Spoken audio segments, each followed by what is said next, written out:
Rising unemployment among young people is a severe challenge for all developed or developing countries. However, a continental education strategy dubbed Agenda 2030 to 2063 that focuses on developing technical and vocational training for youth could change that narrative. VOA technology reporter Ndiho has more. Well, since our last call, things have gone really well. I believe when we spoke last year, we were at the beginning stages. Now we have fully piloted our model. We've admitted about 100 trainees through two of our programs, plumbing systems design and woodwork and joinery.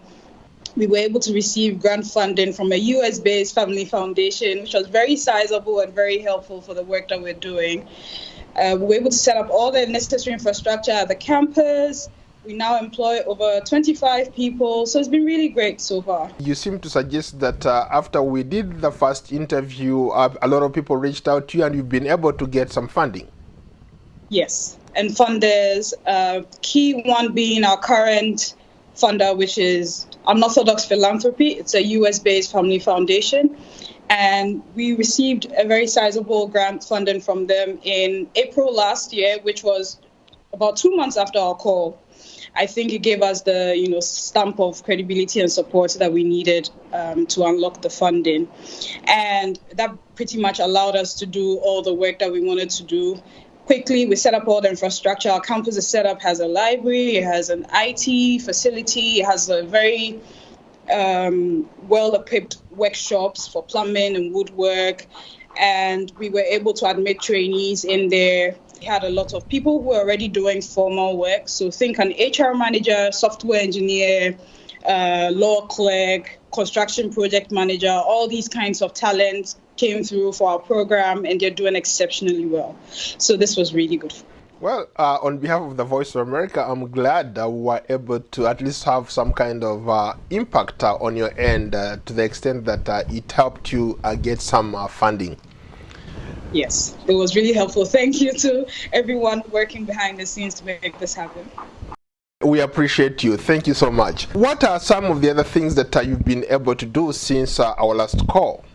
One, we introduced our main program, which was the Plumbing Systems Design program. Now, that program, we have two options. We have a 6-month program and we have an 18-month program. So we started with a 6-month program.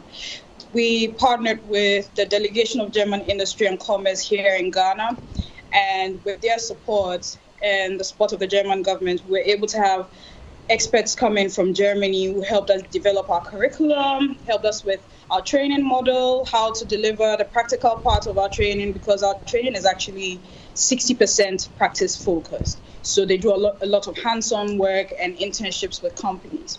So that was very helpful. And last year, we were able to introduce that program. And then this year, we did our first graduation for that program. Very wonderful location. We've received massive industry support in terms of internships, and we're still looking for more.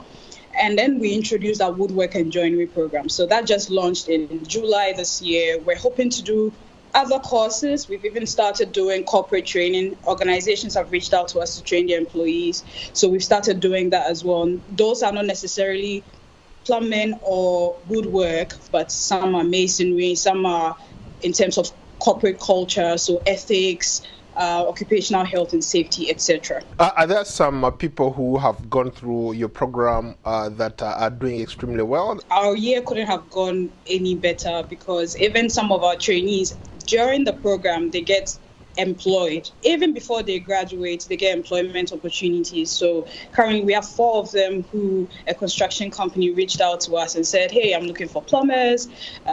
Do you have any options for us? And then we basically said, okay, you can start with an internship. But immediately from the internship, they started paying them and are now fully employed. So we're really excited about the impact that we're doing and how we can scale this impact. And one of our key components of our training is ethics.